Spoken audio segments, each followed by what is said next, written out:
Buenas noches, maestra y compañeros. El trastorno que elegí es el trastorno depresivo, específicamente el depresivo mayor.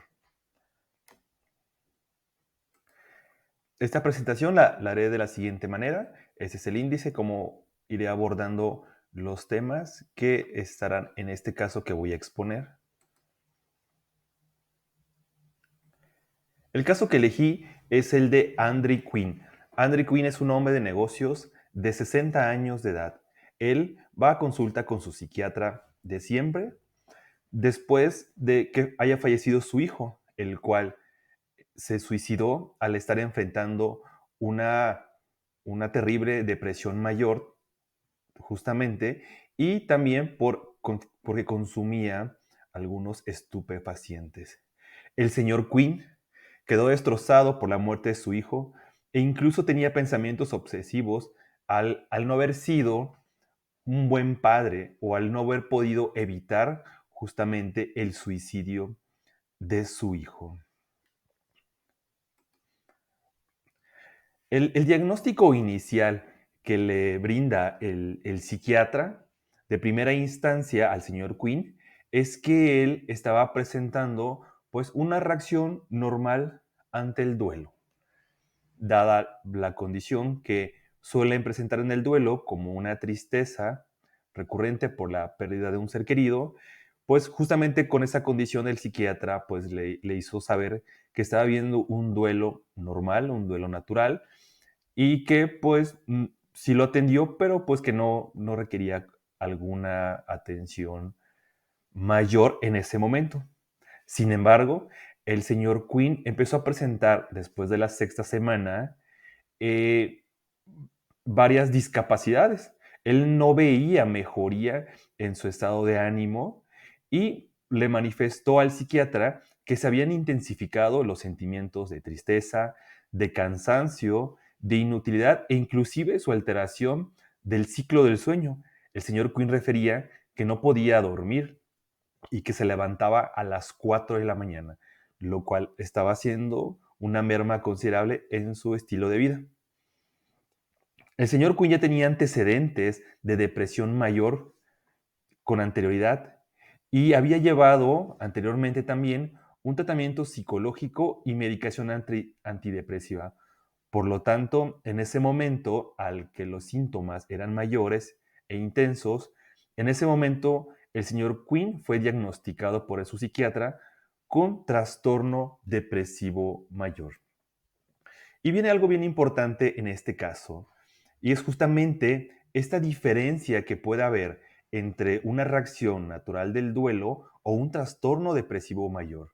Y podemos ver, justamente el DCM nos hace referencia de esto, que en un duelo no complicado o en un duelo normal, los sentimientos de vacío y de pérdida natural ante el ser querido son normales y se suele presentar una intensidad emocional que fluctúa en oleadas y disminuye con los días. Es decir, no se queda en su punto intenso. El dolor del duelo puede ir acompañado también de humor o de emociones positivas. Y esta preocupación está vinculada específicamente a los pensamientos y recuerdos del fallecido. La autoestima de la persona, por lo general, se conserva, lo cual le permite que pueda seguir sosteniendo su estilo de vida. Por el contrario, el trastorno depresivo mayor, el estado de ánimo del deprimido es persistente e intenso y la incapacidad de esperar felicidad o placer es intenso. El estado de ánimo, en este caso de la depresión mayor, es más persistente y no se asocia a pensamientos o preocupaciones específicos. Presenta sentimientos de infelicidad y miseria. Y la autocrítica o la rumiación pesimista está presente en esta persona. Los sentimientos de no valer nada, de no servir y de desprecio por uno mismo suelen ser frecuentes. Por su parte, en el DCM5 nos menciona que hay algunos criterios y características que son muy particulares de este trastorno y justamente lo podemos ver con el señor Quinn. El DSM-5 nos menciona que por lo menos deberían haber 5 de esta sintomatología presentes en una persona, 5 de 9. Y por lo que podemos ver, el señor Quinn presenta 6. Entonces, ¿cuáles presenta el señor Quinn? El señor Quinn presenta un estado de ánimo y deprimido y constantemente triste. También refiere que presenta una disminución del interés o del placer de otras actividades, incluyendo su trabajo. El señor Quinn también nos menciona que él padece insomnio porque le cuesta dormirse y despertarse también de madrugada. Llegan a él estos sentimientos de inutilidad, de culpa excesiva, de no ser un buen padre o de no haber podido dedicarle tiempo suficiente a su familia. Y en esta alteración del señor Quinn podemos ver la disminución de la capacidad para pensar o concentrarse en sus actividades diarias al retirarse, al alejarse de las personas y sus relaciones sociales. También llega a presentar pensamientos recurrentes de muerte al pensar que quizás había sido mejor que a él le hubiera pasado esto y no a su hijo.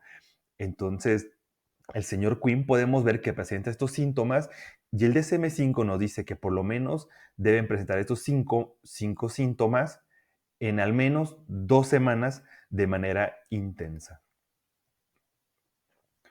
Estadísticamente, la Organización Mundial de la Salud nos dice que el 5% de los adultos padecen depresión y que es un trastorno que afecta mucho más a los hombres que a las mujeres. Y en su parte, la Secretaría de Salud en México nos menciona que 3.6 millones de adultos lo padecen y el 1% son severos, por lo que podemos ver que es un problema real e intenso en nuestra sociedad. La importancia del tratamiento y atención psicológica y psiquiátrica es fundamental en estos casos. ¿Cuáles son?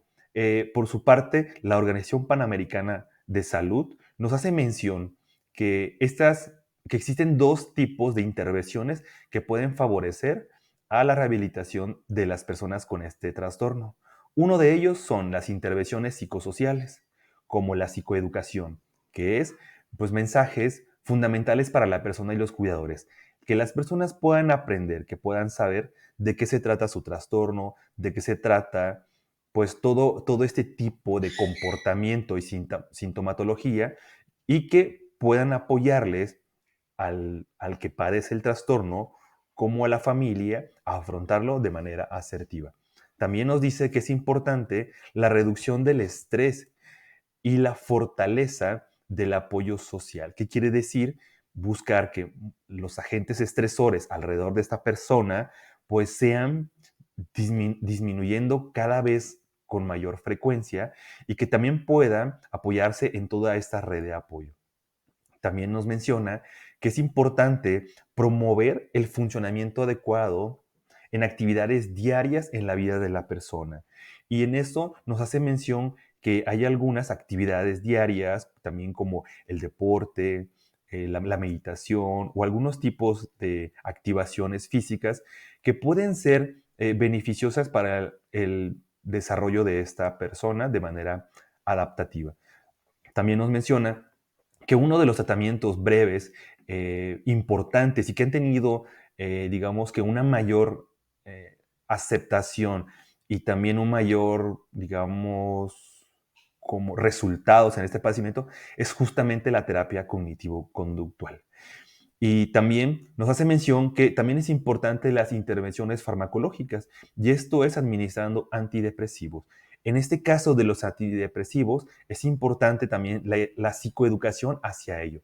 ¿Por qué? Porque también tienen un estigma ahí de que pueden ser dependientes o pueden traer repercusiones de la persona. Entonces es importante que la gente conozca sobre ello. Estos medicamentos en general deben ser administrados por al menos 9 o 12 meses después de la remisión de los síntomas para que las personas paulatinamente puedan ver mejoría en su vida. Estos medicamentos no deben suspenderse por la misma persona al sentir una mejoría, sino más bien requieren nuevamente ir con su psiquiatra para que él pueda, pues, diagnosticarle o modificarle en algún caso las dosis o situaciones, ¿verdad? Y bueno, estas son las referencias de este caso que estuve investigando y pues les agradezco el tiempo. Hasta luego.